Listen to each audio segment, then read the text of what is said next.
வணக்கம் மின் தொலைக்காட்சி நேயர்களே, வணக்கம். செய்திலும் நிஜமும் நிகழ்ச்சிக்கு உங்களை வரவேற்கின்றோம். வாருங்கள். 3வது ஆண்டு சார், துவக்கமாங்க. எதுக்கு நினைச்சிட்டு இருக்கீங்க ஏதோ பெரிய சாதனை அப்படின்னு நினைக்காதீங்க. வேங்கை வயல்லாம் இருக்கிற தண்ணி தொட்டியில அந்த மனிதனோட மலம் கழிந்து கலந்தாங்க பாத்தீங்களா, இதுவரைக்கும் யாருன்னே கண்டுபிடிக்க முடியலங்க. சரி, சிபிசிஐடிக்கெல்லாம் கொடுத்தாச்சு, அது ஆண் மலமா பெண் மலமா அதையெல்லாம் ஆராய்ச்சி பண்ணி இதெல்லாம் பண்ணி அதெல்லாம் பண்ணி பண்ணா இன்னும் அது கண்டுபிடிக்க முடியாமல் ஒரு கேள்விக்குறியாக இருக்கிறது. இதுக்கு விடுதலை சிறுத்தை கட்சி தலைவர் எல்லாம் என்ன கேள்வி கேட்க போறாரு, என்ன பதில் சொல்ல போறாரு, கூட்டணி கட்சியாச்சு அப்படின்னு பார்த்தா நேத்து பேனர் வச்சிட்டாங்க சார். என்ன பேனர்னா, 3ஆம் ஆண்டு தூங்கும் விழாவா துவக்க விழாவா தூங்கும் விழா அப்படின்னு போட்டு துவக்க விழாவா போட்டிருக்காங்க. வேங்கை வயல் குடிநீர் தொட்டியில் மலம் கலந்த வழக்கு, புலன் விசாரணையில் அசையா ஆவை நகரா நத்தை அத்தனையும் சொத்தை எங்களால. இது என்னன்னா, வடிவேல் ஒரு படத்துல திருடர் குல திங்கம் நேரம் காலை 10 மணி இடம் வர அக்ரஹாரத்துல திருட போது போஸ்டர் எல்லாம் ஒட்டி அவங்க குரூப் அந்த மாதிரி புலன் விசாரணையின் அசையா ஆமையே நகரா நத்தையே அத்தனையும் சொத்தையே என்று எங்களால் போற்றப்படும் சிபிசிஐடி வழக்கை தொடர்ந்து 100 ஆண்டுகள் விசாரணை வாழ்த்துகிறோம் அப்படின்னு சொல்லி பாதிக்கப்பட்ட வேங்கை வயல் மற்றும் ஊர் பொதுமக்கள் அப்படின்னு சொல்லி அந்த பேனர்லாம் வைக்கலைங்க, வைக்கிறதுக்கு ரெடி பண்ணி இருக்கிறாங்க. அதுக்குள்ள எப்படியோ காவல்துறை தகவல் தெரிஞ்சு வைக்க கூடாது அப்படின்னு சொல்லி இது பண்ணாங்க. இருந்தாலும் இவங்க என்ன பண்றாங்க, பேனர் ரெடி பண்ணுவாங்க, நாங்க விட்டுருவோமா அப்படின்னு சொல்லி அந்த பேனரை போட்டோ எடுத்து சமூக வலைதளங்களை வெளியிட்டாங்க. ஒரே ஆமா, அது இல்லாம என்ன யார் வச்சா, மக்கள் வைக்கலைங்க, எதிர்கட்சி தாங்க வச்சிருக்காங்க. அவங்க தூண்டுதலாக வச்சிருக்காங்க. மக்கள் நல்லவங்க, நாளைக்கு 500 1000 கொடுத்தா ஓட்டு போயிடுவாங்க, இதை பத்தி எல்லாம் கவலைப்பட மாட்டாங்க.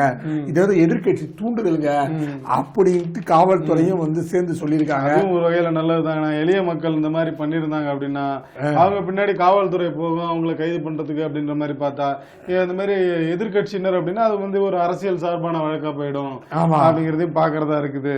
ஆமா, அதனால நேற்று அது சமூக வலைத்தளங்க பரபரப்பா போய் அது என்னடா பெரிய இம்சையா இருக்குமேட்டு, ஏற்கனவே யார் இந்த சாரு பிரச்சனையா போயிட்டு இருக்கு, இன்னும் யார் அந்த சாரை கண்டுபிடிக்க முடியல.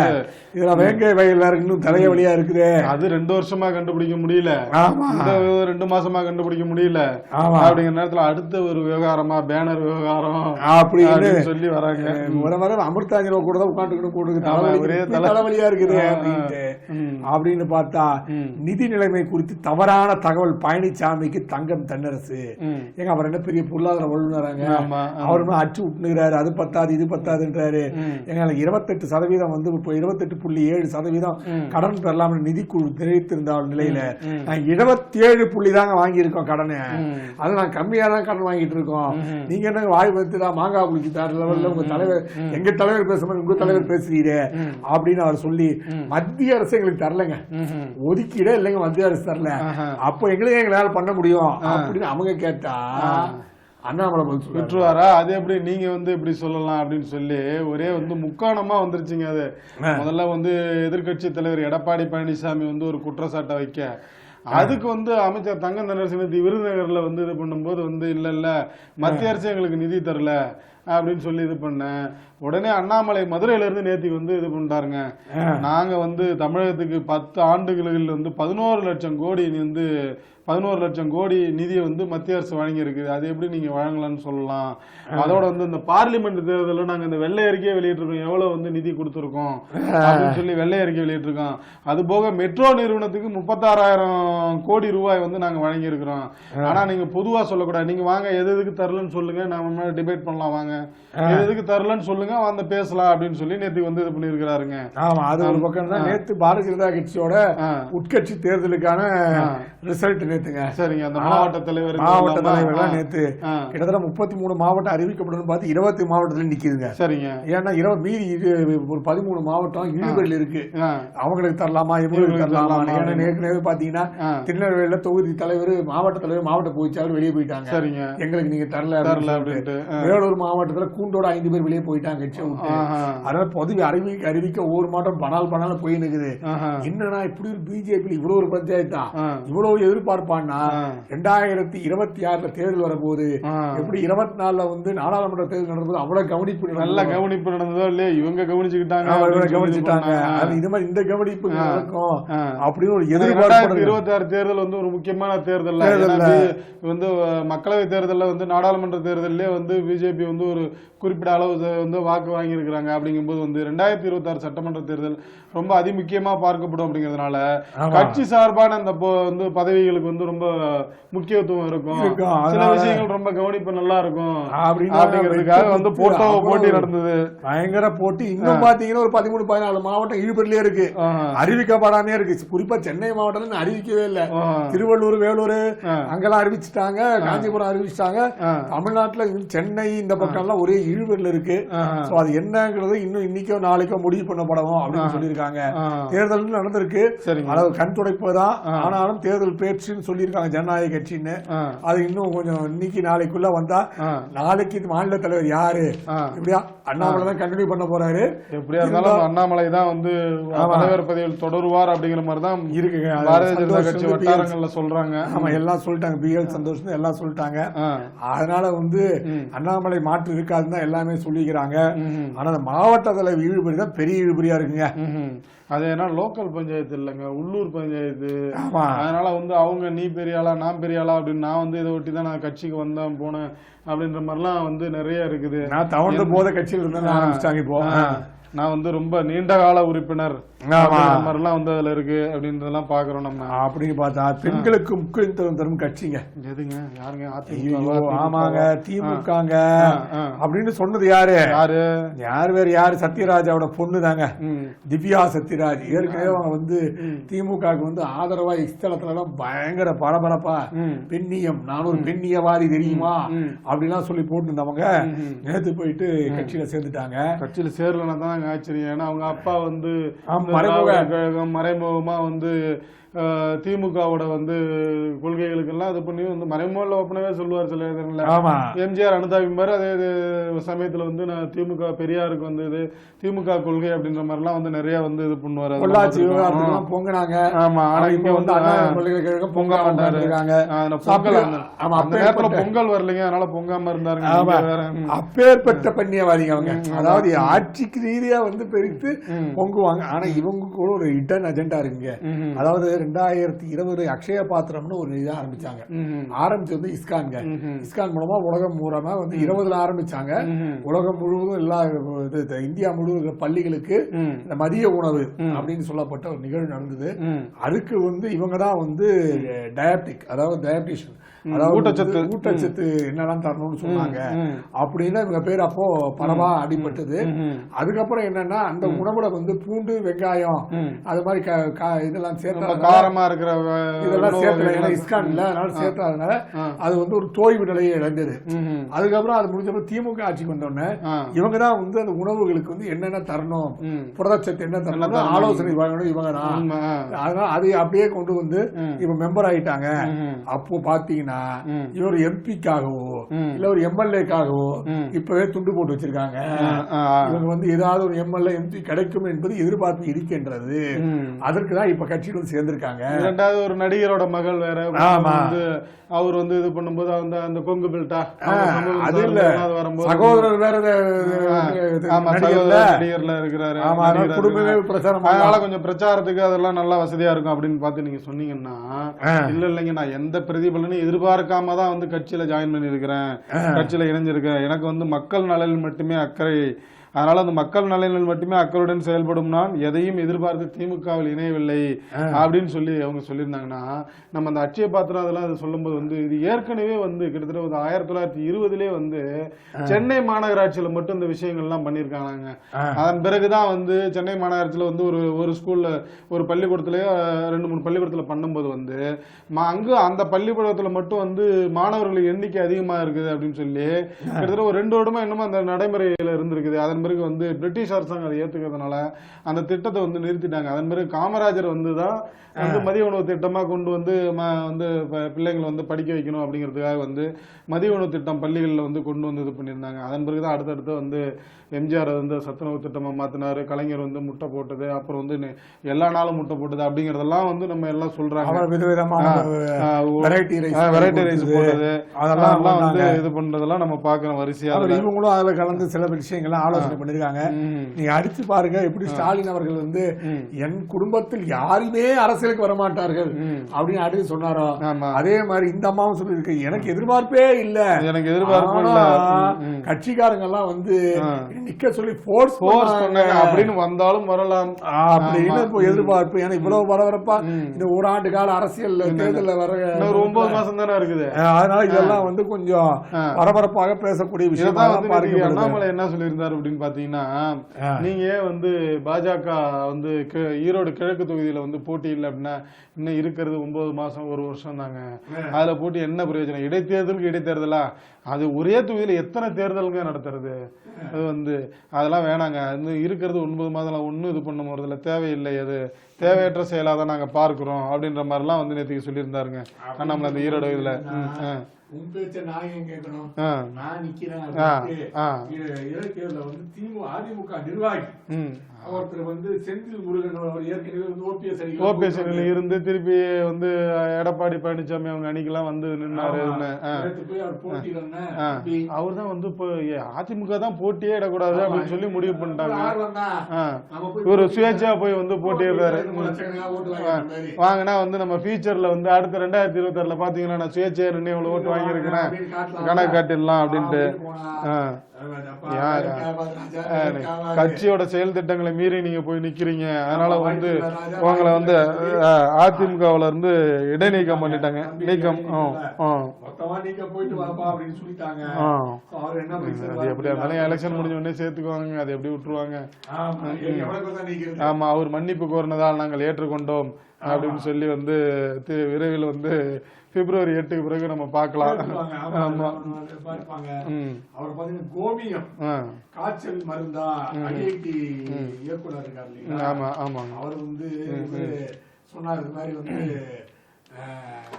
கோமியம் சாப்பிட்டா பல்வேறு பிரச்சனைகள் தீரும், நோய் வாய்ப்பட்டவர்கள் தெரிஞ்சுவாங்க, காய்ச்சலுக்கு வந்து இது சரியான ஒரு மருந்தா இருக்கும் அப்படின்னு சொல்லியிருக்காங்க. முந்தானத்து அந்த இது கட்டன் ரைசர் நடந்துருங்க காட்சி சங்கமம் 0.3க்கு. சரிங்க, கட்டன் ரைசர் நடக்கும் போது அது சொல்லியிருக்காரு. சரிங்க, இந்த மாதிரி எல்லாம் பண்ணாங்க, அதனால வந்து கோமியம் வந்து ஒரு அற்புதமான நிகழ்வு அப்படின்னு அவர் சொல்லியிருக்காரு. அதுக்கு வந்து என்னங்க நீங்க இப்படி எல்லாம் பேசுறீங்க, அப்படிலாம் எப்படிங்க வரும், அதெல்லாம் வந்து தேவையில்லாத செய்றீங்க அப்படின்னு அவரு சொல்லியிருக்காரு. இதனால நவீனமயமான மருத்துவத்தில் அக்கறை மேம்படுத்துள்ளது, அவற்றை தான் நாம் பயன்படுத்த வேண்டும். பழங்காலில் பசு கோமியம் புனிதமானது வாசல் தெளிப்பார், அவ்வளவுதாங்க. இதெல்லாம் வந்து காய்ச்சல் எல்லாம் நிறுத்தாதுங்க அப்படின்னு அவரு ஒரு அறிக்கை விட்டுருக்காங்க. அவரு நீங்க அப்படி சொன்னீங்கன்னா நீங்க எங்க எப்ப பார்த்தாலும் வந்து இது மாதிரியே பண்றீங்க அப்படின்னு சொல்லிட்டு பிராமணர்களை இழிவுபடுத்துவதா பொன்முடிக்கு கண்டனம். நீங்க வந்து ஐஐடி இயக்குனரை கேக்குறீங்க இருங்க அப்படின்னு சொல்லிட்டு வந்து அந்த ஹிந்து மக்கள் கட்சி மாவட்ட தலைவரா மதுரை சோலை கண்ணன் அவர் வந்து நீங்க தொடர்ச்சியா வந்து அமைச்சர் பொன்முடி வந்து பிராமணர்களை இழிவுபடுத்தி வருகிறார் அப்படின்னு சொல்லிட்டு சட்டத்துறை மாநாடு நடந்தது இல்லைங்க, நடந்தது சட்டத்துறை மாநாடு நடந்துச்சு, திமுகவோட சட்டத்துறை மாநாடு. அதுல வந்து கலந்துகிட்டு இருக்கும்போது வந்து இவர் என்ன அந்த அமைச்சர் பொன்முடி என்ன சொல்லியிருக்காரு அப்படின்னா வந்து பிராமணர்களை வந்தேரிகள் அப்படின்றாங்க. வழக்கமா அவங்க சொல்லுவாங்க ஆரியர் இதுல இருந்து கைபர் வளங்களை வந்தவர் அப்படின்ற மாதிரிலாம் சொல்லுவாங்களா, அந்த மாதிரி வந்து வந்தேரி அப்படின்னு வந்து இது பண்ணியிருக்காங்க. இவருக்கு எப்போ பார்த்தாலும் அமைச்சர் வந்து பொன்முடி வந்து பிராமணர்களை தொடர்ந்து இழிவுபடுத்தி வருகிறார் அப்படின்னு சொல்லிட்டு வந்து என்ன சொல்றாருன்னா, பிராமணர்கள் மற்ற சமூகத்தினரை போல வந்து முன்னேற விடாமல் செய்கின்றனர் அப்படின்னு சொல்லி ஒரு பொய்யான குற்றச்சாட்டை வந்து அமைச்சர் பொன்முடி வைக்கிறாருங்க. இது ரொம்ப தவறான விஷயம் அப்படின்னு சொல்லிட்டு, நீங்க வந்து திமுகவுக்கு வரவு செலவு கணக்கு பாக்குறது ஆடிட்டர் எல்லாம் ஒரு பிராமணரா இருப்பாங்க, மருத்துவர் இப்படி வந்து பிறப்பு முதல் இறப்பு வரை வந்து எல்லாமே பிராமணர்களை வைத்துதான் நீங்க செயல்படுவீங்க. ஆனா மட்டும் வந்து பிராமணரை வந்து நீங்க வந்து ரொம்ப துவேஷமா பேசுறீங்க அப்படின்னு சொல்லிட்டு, இந்த மாதிரி பேசுற வேலைகள்லாம் வேண்டாம். எப்படி வந்து பட்டியலின மக்களை வந்து அவதூறா பேசினா வந்து வன்கொடுமை சட்டம், பிசிஆருங்கிற அந்த வன்கொடுமை சட்டம், அதே மாதிரி பிராமணர்களுக்கு ஒரு வந்து பாதுகாப்புக்கு சட்டம் வேண்டும், அதை கொண்டு வரணும் அப்படிங்கிற மாதிரி வந்து சொல்லியிருக்கிறாருங்க. அது ஒரு பக்கம் இருந்துச்சுன்னா, நேற்று பாத்தீங்கன்னா இந்த தேசிய நெடுஞ்சாலையில் அதிகரிக்கும் டாஸ்மாக், அதாவது 2018 அந்த காலகட்டத்தில் பஞ்சாப் போன்ற மாநிலங்கள்ல அந்த மது போதையால வந்து வண்டிகள் ஓட்டி அதிகமான இந்த ட்ரக் டிரைவர் எல்லாம் வந்து மரணம் அடைகிறார்கள். அது மட்டும் இல்ல, மத்தவனும் மரணத்துக்கு ஈட்டி விடுகிறார்கள். அப்படின்றனால நெடுஞ்சாலையில் இருக்கக்கூடிய அந்த கடைகள் எல்லாம் அகற்ற வேண்டும் சொன்னோன்னு தமிழ்நாட்டில் மட்டும் தான் புத்திசாலித்தனமா கதுவா பின்னாடி பக்கம் வச்சிட்டாங்க. அதாவது என்ன அப்படின்னாங்க, 2017-18 காலகட்டங்கள்ல வந்து இந்த மாதிரியான சம்மந்தம் எல்லாம் வரும்போது வந்து உயர்நீதிமன்றத்தில் போய் வழக்கு தொடுறாங்க. அந்த வழக்கறிஞர் பாலு, பாமக வழக்கறிஞர் பாலு வந்து இது பண்ணும்போது வந்து அவங்க வந்து உடனே வந்து தேசிய நெடுஞ்சாலைகள் இருக்கிறத எல்லாத்தையும் வந்து டாஸ்மார்க் எல்லாம் இழுத்து மூடுங்க அப்படின்னு சொல்லி நீதிபதிகள் இந்திரா பானர்ஜி, அப்துல் சமத் அப்படிங்கிற அமர்வு தான் வந்து வழக்கு வந்து தீர்ப்பு வெளியிட்டு இருந்தாங்க. உடனே இவங்க என்ன பண்ணிட்டாங்க, புத்திசாலித்தனமா அப்படியே நெடுஞ்சாலையை ஒட்டி வந்து திறந்திருந்தா தானே அப்படின்னு சொல்லி வாசலை மட்டும் அந்தாண்ட மாத்தி விட்டாங்க. அந்தாண்ட மாத்தினா இப்படி சுத்தி போன இல்லைங்க நாங்க திறக்கலைங்க அப்படின்னு சொல்லி, அப்புறம் இடைவெளிலாம் ஒரு 500 மீட்டர் இடைவெளிலாம் விட்டு இது பண்ணியிருக்கோம் அப்படின்னு சொல்லி, இதனால வந்து அந்த நெடுஞ்சாலையை ஒட்டி இருக்க அந்த வயல்வெளிகள்லாம் ரொம்ப மோசமானதெல்லாம் அந்த காலகட்டங்களில் பார்க்குறோம். ஏன்னா வந்து இவங்க என்னன்னா நெடுஞ்சாலையை ஒட்டி வைக்க கூடாதுன்னு என்ன பண்ணிட்டாங்க, ஒரு 500 மீட்டர் தள்ளி இது பண்ணும்போது வந்து வயல்வெளியில வந்து வயல்வெளியில போய் நடுவில் போய் வந்து சமாதானம் பண்ணி அங்க போட்டாங்க.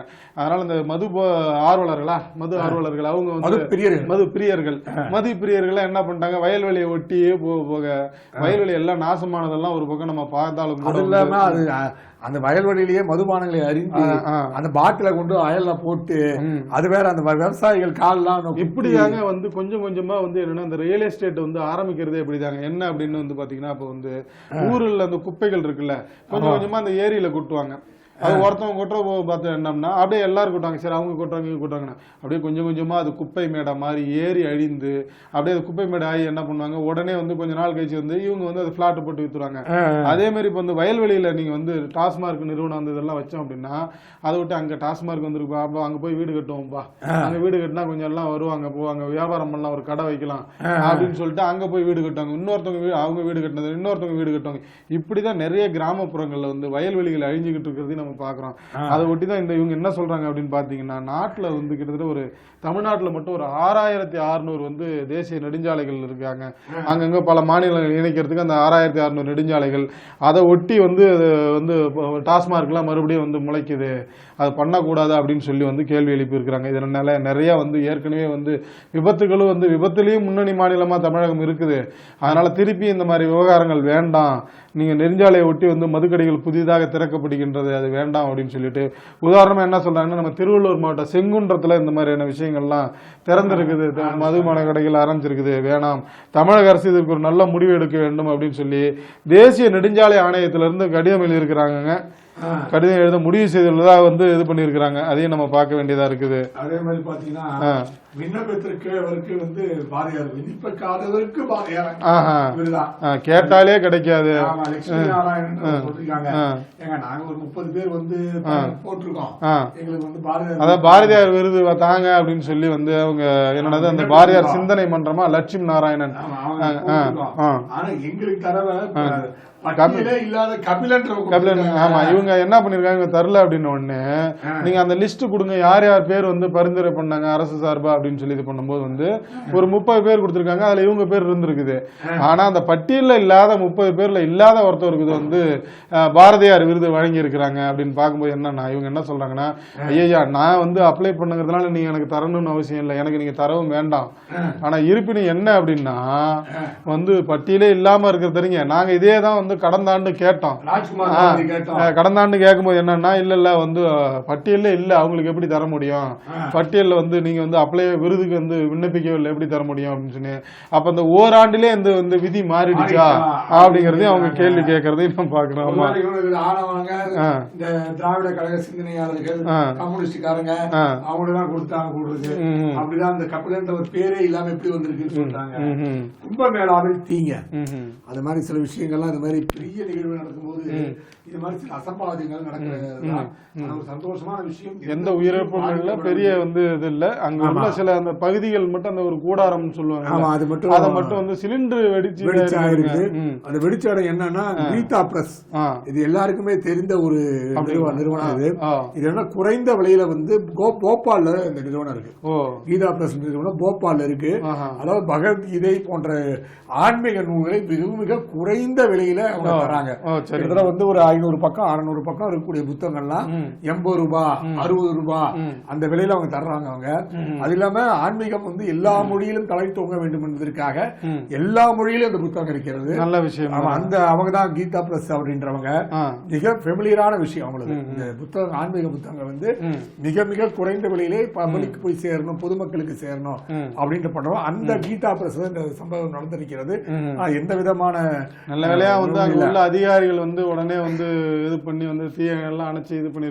உயிரிழப்பு எதுவும் ஏற்படல அப்படின்னு சொல்லி உடனே வந்து அங்க உள்ள அந்த உத்தரப்பிரதேச முதல்வர் யோகி ஆதித்யநாத் உடனே சம்பவங்களை பார்வையிட்டு இது பண்ணிருக்காங்க. அதன் பிறகு வந்து அப்படின்னா பிரைம் மினிஸ்டர் மோடியும் வந்து என்ன ஆயிற்று அப்படின்னு சொல்லி இது பண்ணி விசாரிச்சிருக்காரு. இதெல்லாம் நம்ம ஒரு பார்க்கணும். ஆமா, இதெல்லாம் பாதுகாப்பு இந்த விஷயங்கள்லாம் இங்க தமிழ்நாட்டுல வந்து பெண்களுக்கு மட்டும் இல்லைங்க, பெண் காவலர்களுக்கும் பாதுகாப்பு இல்லை அப்படின்னு சொல்லி வந்து எடப்பாடி பழனிசாமி அவர்கள் சொல்லியிருக்காங்க. ஒரே நாளைக்கு 13-14 சங்கிலி அடிக்கணும். ஆமா, அது வந்து இப்ப தாம்பரம் மாநகராட்சி எல்லைக்கு அந்த மாநகர காவல் ஆணையத்துக்குள்ள அந்த சரகத்துல பணியாற்றுற ஒரு பெண் காவலருங்க. அவரு கழுத்துல இருந்து கொள்ளையர் வந்து அப்படியே பைக்ல வராரு, வெளிப்படையா வந்து ரோட்ல இருந்து அப்படியே அந்த காவலர்ல கழுத்துல இருந்து செயினை எடுத்துக்கிட்டு ஓடுறாருங்க. காவலருக்கே எங்க பாதுகாப்பு இல்லை, பெண் காவலர்களுக்கே பாதுகாப்பு இல்லை, எங்க இருந்து பெண்களுக்கு வந்து பாதுகாப்பு கொடுக்க போறீங்க அப்படின்னு சொல்லி வந்து எடப்பாடி பழனிசாமி அவர்கள் வந்து இது பண்ணிருக்காங்க. நகை பறிப்பில் ஈடுபட்டுள்ள குற்றவாளிகள் மீது உரிய சட்ட நடவடிக்கை எடுப்பதுடன் சுய விளம்பரங்கள் செலுத்துவதை கவனத்தை செலுத்தாமல் சட்டம் ஒழுங்கை பாதுகாப்பதில் நீங்க வந்து கவனம் செலுத்துங்க அப்படின்னு சொல்லி வந்து எடப்பாடி பழனிசாமி வந்து சொல்லியிருக்காருன்னா அது உண்மைதானுங்க. என்ன அப்படின்னு பாத்தீங்கன்னா கிட்டத்தட்ட நிறைய இடங்கள்ல வந்து பொங்கல் விடுமுறைக்கெல்லாம் போனாங்கல்ல, இங்க சென்னையில மட்டும் இல்ல வெளி இதுலயே மாவட்டங்களையும் நடக்குது அப்படின்னு சொல்லிட்டு இந்த பொங்கல் ஒட்டி வந்து அவங்கவுங்க சொந்த ஊருக்கு போவாங்கல்ல, அந்த நேரத்துல வந்து மர்ம நபர்கள் திருடர்கள் என்ன பண்ணிருக்காங்க, அங்கங்க போயிட்டு வந்து நகையெல்லாம் அபேஸ் பண்ணிட்டு வர்றது இதெல்லாம் பாக்குறாங்க. அப்படிதான் விழுப்புரம் மாவட்டம் அருளவாடி கிராமத்துல வந்து அந்த போக்குவரத்து ஊழியர் வந்து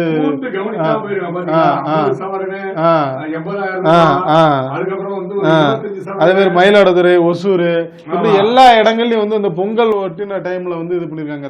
சென்னையில மட்டும் இல்லாம தமிழ்நாடு முழுக்க மாவட்டம் எல்லா மாவட்டங்களும் இந்த மாதிரி நடக்குது அப்படின்னு சொல்லி வந்து செய்திகள் வந்திருக்குது. அப்ப அவர் சொல்றது சரிதானோ அப்படிங்கிற மாதிரி நம்ம பார்க்க வேண்டியதா இருக்குது. ஆமா, அதே நேரத்தில் கந்தர் மலையை சிக்கந்தர் மலையாக மாற்ற ஏற்பாடுகள் நடந்து கொண்டிருக்கின்றது. கந்தர் மலைன்னா யார், நம்ம முருகனா? அவர்தான் கந்தர் மலை. அத சிக்கந்தர் மலையா அவங்க மாத்திட்டு இருக்காங்க. ஒருவேளை வந்து அந்த கந்தர் இந்த கந்தர் வேற இல்லைங்க, எல்லாம் ஒண்ணுதாங்க சொல்லி வந்து நடந்ததுனாலதான் கந்தருக்கு வந்து ஆட்டையும் கோழியும் எப்படிங்க பலி எடுப்பீங்க? எந்த கோயில்லங்க, முருகன் கோயில்லங்க ஆடு மாடை வந்து பலியிட்டு இருக்கு. அது இல்லாம ஆடு வந்து செவ்வாய்க்கு வந்து உகந்தது, முருகருக்கு வந்து வாகனமாக இருக்கக்கூடியது. அதே சேவர் கொடியும் அதே சேவல்ல கொடியில இது ரெண்டையுமே எப்படிங்க நீங்க வந்து பலியிடுவீங்க? அது மலை மேல பலியிடுவீங்க.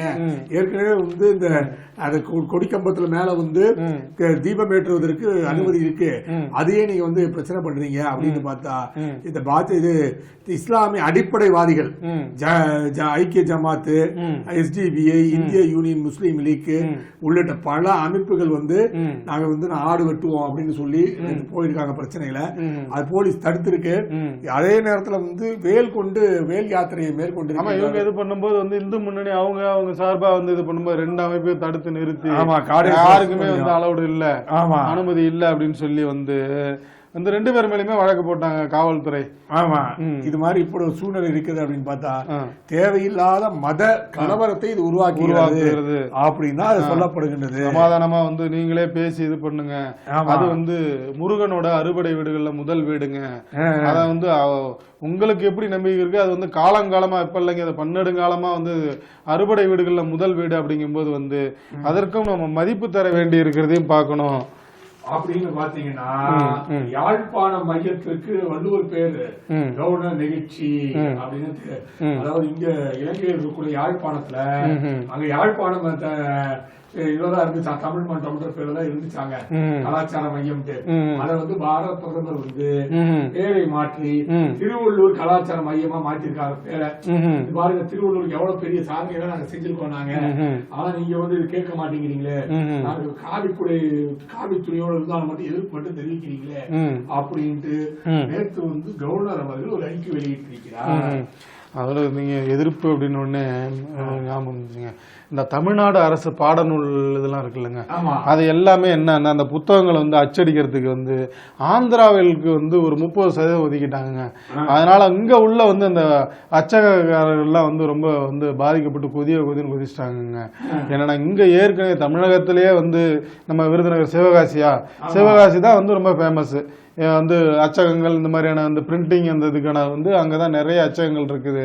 நாங்கள் இங்கே நிறைய அந்த சூழலோடு இருக்கும்போது எப்படி இவங்க 30% அங்கே கொண்டு போய் இது பண்ணலாம் அப்படின்னு சொல்லி வந்து கேள்வி கேட்டு வந்து தமிழக அரசு வந்து கோரிக்கை வச்சுருந்தாங்களா. அதை ஒட்டி நேற்றுக்கு வந்து அம்மா மக்கள் முன்னேற்ற கழக தலைவரா டிடிவி தினகரன் பொதுச் செயலாளர் அவர் வந்து வேண்டாங்க, இந்த மாதிரி பண்ணாதீங்க, ஏற்கனவே இங்கே நிறைய வந்து இதாகிட்டு இருக்குது, நம்ம நல்ல நல்ல அச்சகங்கள்லாம் இங்கே இருக்குது, அதை விட்டுட்டு நீங்கள் கொண்டு போய் அங்கே ஒரு 30% கொடுக்கறது வந்து நல்லா இருக்காது.